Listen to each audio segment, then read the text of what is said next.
Welcome to maths உலகம். born to solve, solve to win.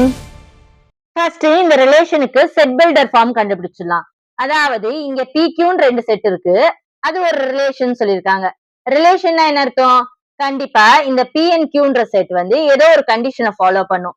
அந்த கண்டிஷனை இப்ப ஃபார்முலா மாதிரி எடுத்து எழுத போறோம். அதுக்கு பேர் தான் செட் பில்டர் ஃபார்ம். எழுதிடலாமா? ரிலேஷனுக்கு Rன்னு பேர் கொடுத்துக்கலாம். செட் பிராக்கெட்டை ஓபன் பண்ணிக்கலாம். ஓபன் பண்ணிட்டு எப்பவுமே ரிலேஷனுக்குள்ள இருக்க எலிமெண்ட்ஸ ஆர்டர் பேரா தானே எழுதுவோம். ஆனா இங்க நம்ம டைரக்டா எழுத போறதுல ஃபார்முலாவா எழுதணும்னு சொல்லியிருக்கேன். அப்ப எப்படி எழுதலாம்? இங்க Pன்ற செட்ல இருக்க எலிமெண்ட்ஸ் எல்லாம் Xன்னு எடுத்துக்கலாம், Qன்ற செட்ல இருக்க எலிமெண்ட்ஸ் எல்லாம் Yன்னு எடுத்துக்கலாம். ஆர்டர் பேரா எப்பவுமே எப்படி எழுதுவோம்? X, Yன்னு எழுதுவோம். அதாவது ஃபர்ஸ்ட் செட்ல இருந்து ஒரு எலிமெண்ட்டும் செகண்ட் செட்ல இருந்து ஒரு எலிமெண்ட்டும் எடுத்து எழுதுவோம். அப்படித்தானே எழுதுவோம். இப்படி எழுதிட்டு நெக்ஸ்ட் இந்த ரெண்டு செட்டுக்கும் இருக்க ரிலேஷனை ஒரு ஃபார்முலா மாதிரியே கண்டுபிடிக்கணும். ரொம்ப சிம்பிள் தான். இங்க 5 இருக்கா, இந்த 5ஓட 2 மைனஸ் பண்ணா நம்மளுக்கு என்ன கிடைக்கும்? 3 கிடைக்கும்.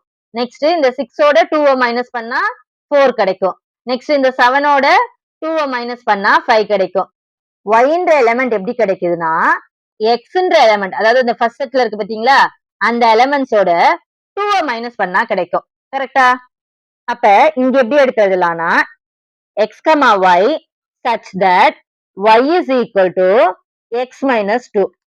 இப்படி மட்டும் சொல்லாம இந்த x and y என்னன்றத டீடைலா சொல்லிடலாம்.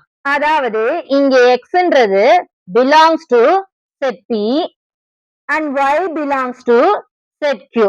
அவ்வளவுதான், செட் பில்டர் ஃபார்ம் முடிஞ்சிருச்சு. நெக்ஸ்ட் ரோஸ்டர் ஃபார்ம் கண்டுபிடிச்சலாம். இது ரொம்ப சிம்பிள்.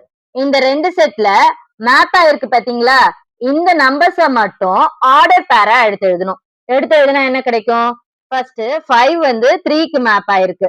சோ ஃபர்ஸ்ட் வந்து என்ன எழுதணும்னா 5, 3ன்னு எழுதணும். நெக்ஸ்ட் எலிமெண்ட் என்னது?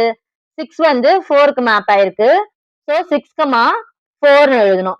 அடுத்து 7 வந்து 5க்கு மேப் ஆயிருக்கு. சோ 7, 5ன்னு எழுதணும்.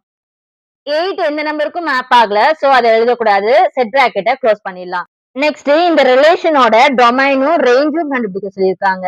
டொமைன் கண்டுபிடிக்கிறதுக்கு என்ன பண்ணணும்னா, இங்க இந்த ஃபர்ஸ்ட் செட் P இருக்கு பாத்தீங்களா, இந்த Pல எந்தெந்த எலிமெண்ட்ஸ் எல்லாம் இந்த Qன்ற செட்டோட மேப் ஆயிருக்கோ அந்த எலிமெண்ட்ஸை மட்டும் எடுத்து எழுதணும். இங்க 8 வந்து எந்த நம்பரோடயும் மேப் ஆகல, சோ இந்த 8ஐ விட்டுட்டு மீதி நம்பர்ஸ் எல்லாம் செட் பிராக்கெட் குள்ள எடுத்து எழுதணும். எடுத்து எழுதுனா என்ன கிடைக்கும்? 5, 6, 7 கிடைக்கும்.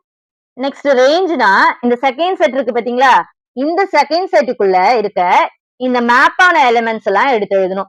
எடுத்து எழுதுனா என்ன கிடைக்கும்? 3, 4, 5. அவ்வளவுதான். இந்த சம் ரொம்ப ஈஸியா இருக்கா? இந்த சம்ல ஏதாவது டவுட் இருந்துச்சுன்னா உங்க டவுட்டை கமெண்ட்ல கேளுங்க, நான் உங்க டவுட்டை கிளியர் பண்றேன். இந்த டீச்சிங் மெத்தட் உங்களுக்கு பிடிச்சிருந்தா வீடியோக்கு ஒரு லைக் அண்ட் ஹைப் பண்ணிட்டு உங்க ஃப்ரெண்ட்ஸ்க்கு இந்த வீடியோவை ஷேர் பண்ணி விடுங்க.